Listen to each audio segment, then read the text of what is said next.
ایمان مزاری ایڈوکیٹ نے 55 سے زیادہ بلوچ طلبہ کے لاپتہ ہونے کے بعد اسلام آباد ہائی کورٹ میں ایک پٹیشن دائر کی تھی، کیونکہ کچھ طلبہ کا تعلق جو ہے وہ اسلام آباد کے تعلیمی اداروں سے بھی تھا۔ اس پہ اسلام آباد ہائی کورٹ نے ایک انکوائری کمیشن بنایا، اختر مینگل صاحب کو اس کا سربراہ بنایا، کمیشن نے اپنی رپورٹ فائل کی اور اس کے بعد اس رپورٹ پہ کوئی کارروائی نہیں ہوئی۔ آج اس پہ کارروائی کی ہے اسلام آباد ہائی کورٹ نے، اور جو نگران وزیر اعظم اور نگران وزیر داخلہ ہے، ان سے کہا گیا کہ 55 بلوچ طلبہ کو آپ پیش کریں، ان کو بازیاب کریں، ورنہ پھر 7 دن کے بعد آپ کو ان پرسن کورٹ کے سامنے پیش ہونا پڑے گا۔ اچھا، آپ کو یاد ہوگا تارڑ صاحب جب آپ بھی مشیر داخلہ تھے پچھلی حکومت میں، تو اس وقت یہ معاملہ شروع ہوا تھا، تو نہ اس وقت یہ مسئلہ حل ہوا نہ اب یہ مسئلہ حل ہو رہا ہے۔ یہ کیا وجہ ہے کہ بلوچستان میں نواز شریف صاحب گئے، بہت سے لوگوں کو ملے، اور بھی پارٹیاں کہتی ہیں جی کہ بلوچستان بڑا امپورٹنٹ صوبہ ہے، بڑا سینسٹیو صوبہ ہے، لیکن اس کا مسئلہ جو ہے وہ کوئی حل نہیں ہو پا رہا۔ دیکھیں، میں یہ سمجھتا ہوں یہ بڑا ایک غور طلب مسئلہ ہے،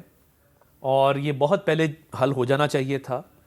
اور تمام سٹیک ہولڈرز کو اس پہ بیٹھ کے کوئی وے فارورڈ کا تعین کر کے اس کو once and for all settle کر دینا چاہیے، اور ان لوگوں کی واپسی جو ہے وہ شروع ہو جانی چاہیے۔ ہم اس کاز کو سپورٹ بھی کرتے ہیں پورے طریقے سے، اور میں یہ سمجھتا ہوں کہ یہ زیادتی ہے، اور ان لوگوں کی واپسی جلد از جلد جو ہے وہ ممکن بنائی جا سکتی ہے پاکستان کی اسٹیٹ کی جو سیکیورٹی ہے اس کو کمپرومائز کیے بغیر، اور تمام سٹیک ہولڈرز کو آپس میں معاملات طے کر کے اس کو کسی طرف لگانا چاہیے۔ اچھا پنچوتا صاحب، مجھے ایک قانونی میرا سوال ہے، وہ یہ ہے کہ فرض کریں یہ 55 طلبہ جو ہیں یہ 7 دن کے اندر نہیں پیش ہوتے، تو کورٹ جو ہے وہ پرائم منسٹر کو بلا لے گی، پرائم منسٹر وہاں پہ جا کے گا میں تو جی کیئر ٹیکر پرائم منسٹر ہوں، میرا کام تو الیکشن کرانا ہے، یہ تو میرا کام ہی نہیں ہے، تو پھر کیا کرے گی کورٹ؟ نہیں، کیئر ٹیکر جو ہے پرائم منسٹر کا جو ہے وہ یہ نہیں ہے کہ صرف وہ الیکشن کرانا ہے، بلکہ وہ وزیر اعظم ہیں، موجود ہیں، اور ان کا کام ہے کہ جو ہے اس وقت جو ملک کے اندر کسی کی بھی جان و مال کی حفاظت ان کے اوپر ذمہ داری ہے، اور وہ اس سے منحرف نہیں ہو سکتے۔ دوسرے نمبر پر بات یہ کریں کہ جو 16 مہینے ان کی حکومت رہی، اس کے اندر جو جبری گمشدگیاں اور بیانات لیے گئے وہ آپ سب کے سامنے ہیں۔ کیا ان کے اوپر جو ہے انہوں نے کبھی بات کی؟ بلکہ یہ تو خود کروانے والے تھے، لوگوں کو اغوا کروا کے ان کی پریس کانفرنس کروائی گئیں، لوگوں کو اغوا کروا کے ان سے پارٹیاں چینج کروائی گئیں، دوسری پارٹیوں میں شامل کروایا گیا۔ وہ تو آپ اپنی پارٹی کے لوگوں کی بات کریں نا، یہ وہ بلوچ طلبہ ہیں، کوئی قائد اعظم یونیورسٹی سے اٹھایا گیا، کوئی اسلامک یونیورسٹی سے اٹھایا گیا، کوئی پنڈی سے اٹھایا گیا، کوئی کہیں سے، اور یہ ان کو اٹھایا گیا جب عمران خان صاحب وزیر اعظم تھے، اور پھر پٹیشن فائل ہوئی، اور پھر وہ شہباز شریف صاحب وزیر اعظم تھے، اور اب انوار اللہ کاکڑ صاحب وزیر اعظم ہیں۔ وزیر اعظم بدلتے گئے، یہ مسئلہ حل نہیں ہو رہا۔ دیکھیں، مسئلہ حل ہونا چاہیے، اور اوورآل جو ملک کے اندر صورتحال ہے، فنڈامنٹل رائٹس کی ویولیشن اور یہ جو اغوا کاری ہیں، یہ سلسلہ بالکل بند ہونا چاہیے، اور اس کے اوپر اسٹرکٹ ایکشن ہونا چاہیے۔ یہ نہیں ہونا چاہیے کہ کورٹ جو ہے اس کے سامنے کیس جائے اور وہ عدالت یہ کہے کہ اگر آپ پریس کانفرنس کریں گے تو آپ کو جو ہے وہ رہا کر دیا جائے۔ اچھا قادر مندوخیل صاحب، آپ کیونکہ وکیل ہیں اور اس قسم کے کیس جو ہیں وہ ڈیل بھی کرتے رہے ہیں، تو مجھے یہ بتائیں کہ یہ حکومتیں پچھلی بھی 3-4 حکومتیں بدلی ہیں، یہ مسئلہ حل نہیں ہو رہا۔ آج اسلام آباد ہائی کورٹ نے کہا ہے جی کہ 7 دن دے رہے ہیں، 7 دن میں اگر یہ بچے بازیاب نہیں ہوتے تو پھر وزیر اعظم کو آنا پڑے گا۔ وزیر اعظم صاحب کو بلا لینا جو ہے اس کی کیا اہمیت ہے؟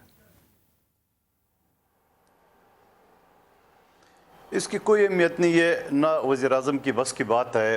گو کہ دونوں کا تعلق وزیر داخلہ وزیر اعظم کا بلوچستان سے ہے۔ لیکن سوال یہ ہے، حمید میر صاحب، میں لا اینڈ جسٹس کمیٹی کے ساتھ تھا، اور مسنگ پرسن کے کیس کراچی میں بھی ہم نے بڑے اٹھایا ہے، اور میں پہلے دن سے اور آپ کے توسط سے یہ مطالبہ کر رہا ہوں، کیوں نہ پاکستان میں ایک سینٹرلائز سسٹم ہو۔ حامد میر صاحب، آپ کو نہیں پتا، مجھے نہیں پتا کہ پاکستان کے کس شہر میں میرے اور آپ کے خلاف ایف آئی آر درج ہے، تو کیا ایک پاکستانی کی حیثیت سے، ایک شہری کی حیثیت سے ہمیں پتہ ہونا چاہیے کہ ایف آئی آر کہاں کا درج ہے، اور جو مسنگ پرسن ہے اس کے ایک سینٹرلائز سسٹم بنا کے بتایا جائے کہ اس نے یہ جرم کیے، یہ جرم کیے، جرم کیے۔ مس کرنا اور لواحقین سے نہ ملانا، میں کہتا ہوں یہ فنڈامنٹل رائٹس کی بھی خلاف ورزی ہے، انسانی حقوق کی بھی خلاف ورزی ہے۔ تو اس حوالے سے پہلے دن آج بھی اگر ایک سینٹرلائز سسٹم بن جائے کہ جو بھی مقدمہ ہے، اور عدالت کا ایک آلریڈی پنجوتا صاحب وکیل ہے، تارڑ صاحب بھی وکیل ہے، قانون ہے کہ جو شخص گرفتار ہو جائے 24 گھنٹے کے اندر آپ کو متعلقہ عدالت یعنی مجسٹریٹ کے سامنے پیش کرنا ہوگا. یہاں تو 6 مہینے سال تک نہیں ہوتا ہے. تو کیوں نہ ایسا قانون, کیوں نہ ایسا سٹیپ نہیں جاتے. میں نے بڑی کوشش کی ہے مگر میں ناکام رہا, اسمبلی کے فلور پہ بھی اور لا اینڈ جسٹس کمیٹی کا بھی میں حصہ تھا وہاں بھی, لیکن اس چیز پہ کوئی غور نہیں کر رہا ہے, نہ کوئی عامی بڑھ رہا ہے, نہ کوئی پارٹی اس کے اوپر سیریس اس بات پہ غور کر رہی ہے.